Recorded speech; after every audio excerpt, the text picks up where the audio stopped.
สื่องวน้ำกันแล้วก็หล่มลงแล้วก็ปันกันพี่น้องให้แบ่งกันเขาบอกไว้เนี่ยเฮ้ยเอาอย่างทางในผมเป็นยังทางนอกนี่นะอันนี้คือตกพูดพี่น้องเลยตกพูดปันพูดกันหมูพี่บอยจะได้หางมันประกวดแบ่งให้ยก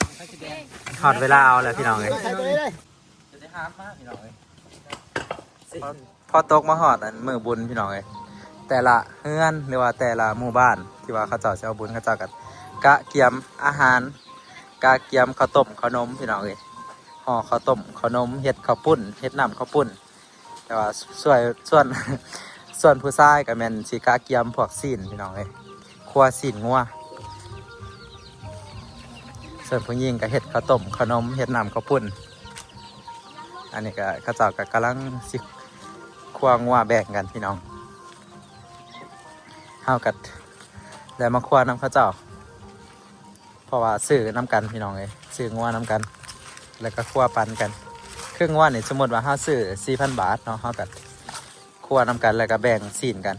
บางตัวกัดแพงขึ้นกัดแล้วแต่ตัวหน่อยตัวใหญ่พี่น้องเลยอันนี้ก็คือประมาณนี้ราคามาสะเธอกระตามาพร้อม กำลังซอย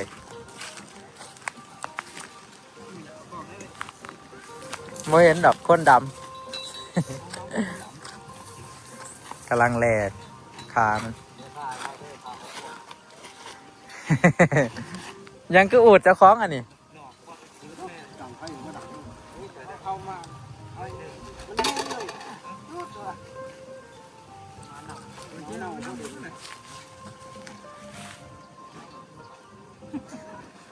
แถวนี้นี่โบต่ำกว่า30 โตแหละพี่น้องในบริเวณเท่านี้ เป็นบอลคว้างงัวโดยเฉพาะเลยสมัยเดี๋ยวสิไปจับแทนลุงแล้วกัน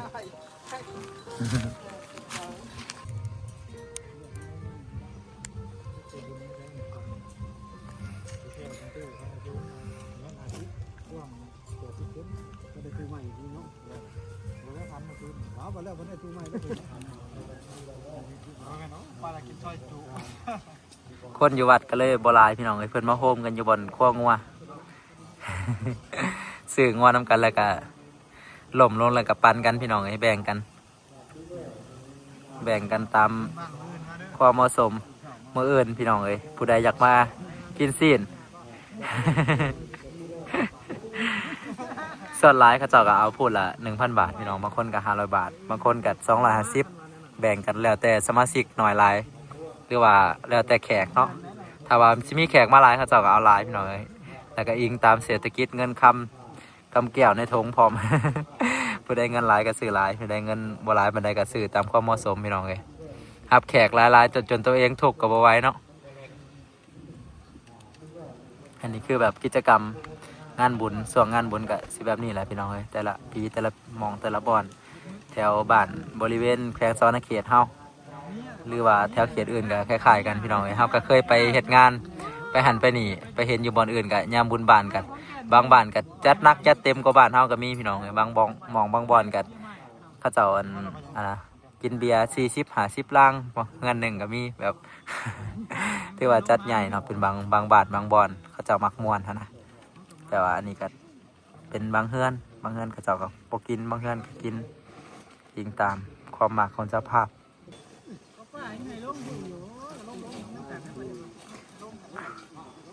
ตัวนี้บ่ใหญ่บันไดพี่น้องว่าประมาณ 5,000 บาทแต่ว่าต้องได้ครัวซอยกันหลายคน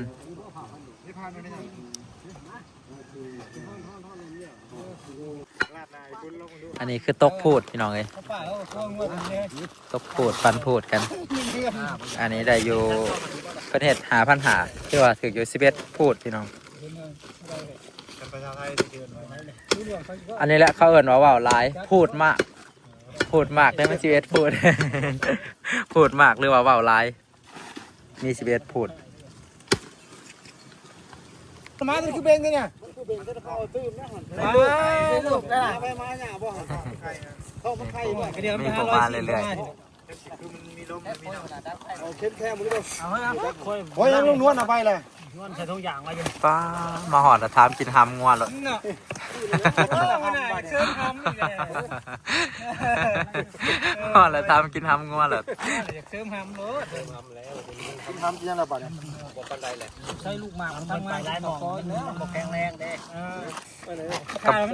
มันกับบริยากปานใดดอกยากแต่ว่าดินทรายเจือนนั่นแหละ ยอดยอดดีใช่จังไง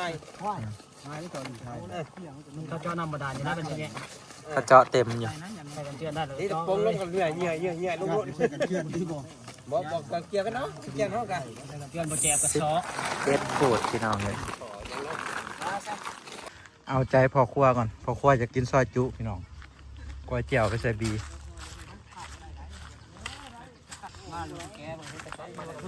พี่ก้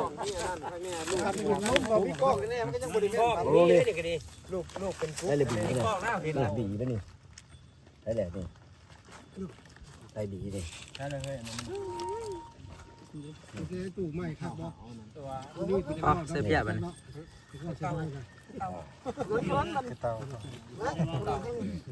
เขาจะตื่นแล้วเพื่อนบริวารกับระยะ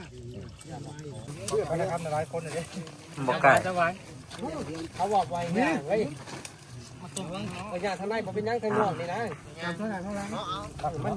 ส่วงที่กินคักที่สุดก็คือส่วงบุญบาทนี่แหละพี่น้องกินแบบบ่ต้องกังวลอหยังให้เป็นงานดองผัดไปจัก ไปจักเปล่านำงานดองกันนะนี่แต่ว่าบุญบานแบบเป็นส่วงผักพอดเป็นส่วงนั้นเฉลิมฉลองพลปลูกกว่าแม่นบุญบาน เชี่ยกันยาวแค่น่ะเชี่ยจะบ่ล่ะทำไมเนาะแกดิ เบิ่งดูพี่น้องเอ้ย ก็แล้วคนอิ่มมันแก้มมัด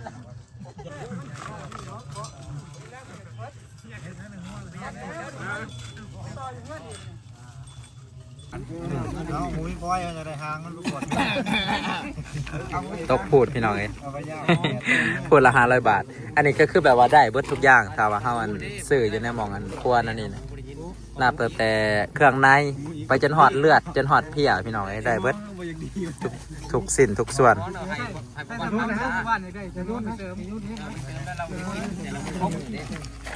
ใช่เป็นยาลายเนาะ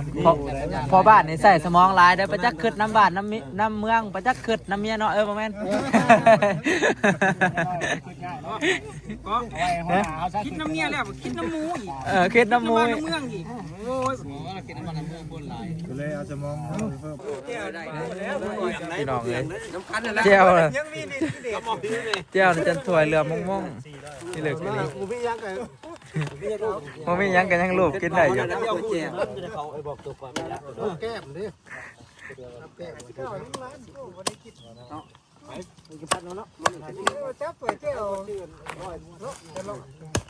มันบ่หยาบบ่แค่นามัน พอแล้วบอกกับบ่ได้ห่วมน้ำนี้ หยาบกับหยาบแซ่บเนาะ พักแม่น่ะ คือใหญ่หน่อยเครื่องในท้องจะปัดใหญ่คือใหญ่ นี่เลือดตัวนั่นแน่หายเตี้ยเลยกูไปล่างนี่ไงนี่ ในกระป๋าสะกอนดิ ได้11พูด ตัวนี้เอาไปใช้พูดแล้วแล้วมันเลี้ยวเลย ต้องตัวนะ เอาถ้วยมาดูทางหลังมีถ้วยมาให้เขาเจ้าหายเพียเพิ่นยังใส่สมองทางหลังเด้ยังใส่สมองอย่าเราลืมเลยแบ่งเวียกกันอันนี้หายเพียพี่น้อง โอ้จะดมนะโอ้ดีแล้ว ยังว่าจะเฮ็ดเฮ็ดลำมาลอยเลย มันเนาะทางคู่ไหนหัดไว้ทงน้ำจันนะ ไม่ได้ไม่ได้จังงาน ไม่ได้จังอันนั้นให้มันทำกันก่อน ได้แท้ผมมีชิ้นเลยมาหามเราได้ เวลาเติมจะนอนพอแล้วคนเวียดเห็นคนเล่าขางว่าเป็นเล่าขางว่ากินนกผีแล้วไอ้น้องเวียดเลยกินน้ำบ่ได้บ่มาเลยมันลบมันลบ ตอนนี้ลงไปขอบคุณนะ กินขี่มันบ่ คนอย่างเงี้ยเลยนะ กินน้ำบ้านไอ้กินขี่คือคนเล่าอยู่บ่ นาซิมีอยู่เนาะแต่ว่าไก่กันกับเฮาเนาะเขาจะกินคือกันนะแต่ว่าอยู่ทางอันมองอื่นก็อาจจะบ่ได้กินสักอันละ 2 3 4 5ยังเหลืออยู่6ถุง ล้างเฮีย พ่อบอกบ่พอเลยแบ่งกันดีไหม หลายยังหลาย ยังหลายกัน6อัน แม่เข้าใจเพื่อนเจ้าเข้าใจจอมหน่อย พ่อบอกก่อนเพิ่นพันเห็นงูหัดหลังเพิ่นชื่อเลขถือเลขพี่น้องเลยถือ5,000กีบบ่ได้จักแสนมาหยังไปเล่าสู่อีแม่กับอีพ่อพังเราบ่เชื่อ พันว่ามื้อนี้พันว่าเมื่อคืนนี้เนาะพัน ยันว่าฟันเลยตะขายเนาะ พันว่าได้ไปบุญเลยไปแทกบนตู้ลำโพงเขาตู้เบียด กินน้ำตู้ กินน้ำตู้ได้ตู้ไหม สูง1.50กว้าง80เซน เออ สิเป็นเล ว่า ข ว่าเป็นเลขอีกแล้วบ่ คันผู้มัก เป็นเลขลุงเพิ่นเอาตู้ใหม่มาให้พี่น้องเลยพ่อประกรณ์เพิ่นร้องเครื่องเสียง จนไปเข่าความฝันเนาะร้องเครื่องเสียงไร จนได้ไปเข่าความฝัน เลขตู้มีหยังตัวเลข ใช่เบาประมาณคนร้ายหายต้นมาจะไปเอารถเจ้าเนาะ บริบูรณ์ไป แบ่งให้ยก ถอดเวลาเอาแหละพี่น้องเลย นั่นนะ ใส่เลยตัวมันได้มีใส่เลย นี่แหละตัวนี้บ่มี 250 บาทพี่น้องเลยเอ้ย500 บาทมาเป็น250 บาท ลงแล้ว กล่องนึงนะช่วงมา10ปันให้จนเขาจามใช่ประตูมาตัวนี้กดไปเก็บไว้เลยเขาก็จามกดไว้ในจันก็ไม่ได้บอกอย่าเป่าไปเด้อ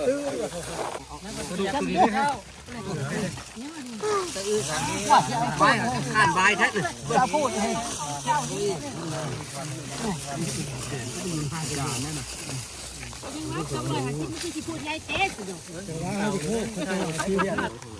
โอเคพี่น้องเลย2โคตรละ500 บาทคือว่าเบิดทุกอย่างเลย บางคนเขาเจาะกับแบ่งครึ่งอีกเท่านึงก็เป็น250ก็บางคนก็เอาเบิด500เลยแล้วก็500เลยแมันวะพวกครอบครัวใหญ่ก็เอา500เลยบางคนก็เอา250มือบุญบ้านก็เป็นมือกินพี่น้องเลย มือสลองมือกินมีแต่งัวแล้วก็พวกข้าวต้มขนมข้าวปุ้นเนียงต่างๆเนาะถือว่ามีครบเบิดในสองบุญบาน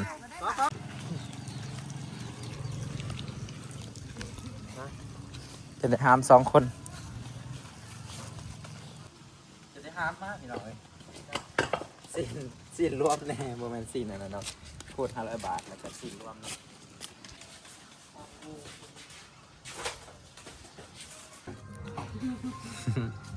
มาเด้อพี่น้องบุญบ้านบ้านนาอุดมไซ บุญบ้านบ้านนาอุดมไซเมื่อวานนี้พาเอ๋ยไปหาหมอพี่น้องไปส่งนะโมเมนต์พาไปดอกเพิ่นไปเองส่วนซอแปะกับบ่เห็นแล้วพี่น้องมามื้อนี้นะจาก จากเพิ่นไปเที่ยวทางใดแหละไปคนละทางกับเอ๋ยมื้ออื่นแล้วแม่นบุญบ้านพี่น้องเอ้ยบุญบ้านนาอุดมไซแม่นบ่ โมเมนต์บุญบ้านนาดูมากินได้พี่น้องเอ้ยมื้ออื่นมื้อนี้เขาปุ่นเนาะมื้อหลับศีลพี่น้องหลับศีลน้องสาวเพิ่นบ่อยู่200กะอันนั้นแหละเราก็เฮือนเราหับแขกคือกันเขาปุ่น10 โลบ่พี่น้องเอ้ยไปอยากกินหลายเงิน200เงินเอา5 โลแต่ว่ามันเบิดก็มาเติมอีก10แล้วอ่ะแม่สะพรลูกสาวมันก็สิมาน่ะไว้จ้ะฮะก็เห็นอันผัวจะถึกเลขบ่ เมื่อก่อนนะพ่อว่าก้อยมาเล่าสู่อีแม่พังว่าเห็นงูมันเกี่ยวหลังอีพ่อกับอีแม่ว่าโอ้ยงูเกี่ยวมันเกี่ยวกับเรื่องก้มหักอีพ่อบ่เกี่ยวกับเลขกับมาแล้วเห็นว่ายะอารมณ์ถึก32 แล้วถึกเลขงูเห่าได้เนาะอีพ่อเพิ่นว่าอีพ่อถึกงูเห่า มื้อนี้ได้ละสาวบ่พันบ่มื้อนี้นะ มีหอดผู้มานเนาะอันช่วงว่า ขี่รถล่มแล้วมันมันถึก ถึกเลขก่อนบนบ้านพอได้ซื้อข้าวปุ้นเนาะแบบนี้แหละพี่น้องเอ้ยใครก็มักซิมนำข้าวปุ้นกันว่ารสชาติมันสิแตกต่างกันส่ำใดแต่ความจริงแล้วก็บ่เลื่อนกันหลายเนาะเอาขาไก่ก่อนติ ถ้าบ่มีกินไก่ก็ร้านให้ก็สิ นั่นวะ กินได้กินวะเพื่อก่อน เส้นมันเส้นบ่อยากขักไปได้เนาะ แซ่บ แบบว่า กินยำได้กระแซ่บยำหนักมีเห็ด แต่ว่าจะมากินนั่นแหละเขาติดใจหนังข้าวปุ้นเด้อพี่น้องเด้อกินข้าวปุ้นน้ำกันบนบ้านอุดมไส้มื้ออื่นมากินอีกกินมื้อนี้แล้ว มื้ออื่นกินซีดมื้ออื่น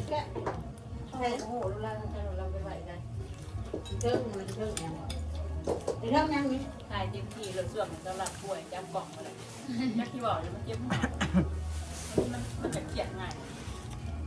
มันเกี่ยวกับเส้นประสาท เป็นลูกดังทรมานจะเป็นอะไร เขาบอกในผ่าตัดมาเกลียดเองเขาบอกคำที่เขาหักตาเขาบอกหายเขาปล่อยมันเป็น เอื้อยสั่งเครื่องออนไลน์พี่น้องเอ้ยเบิ่งให้แกมาเบิ่งสั่งยัง สั่งส่ง เขาหนุ่มเนี่ย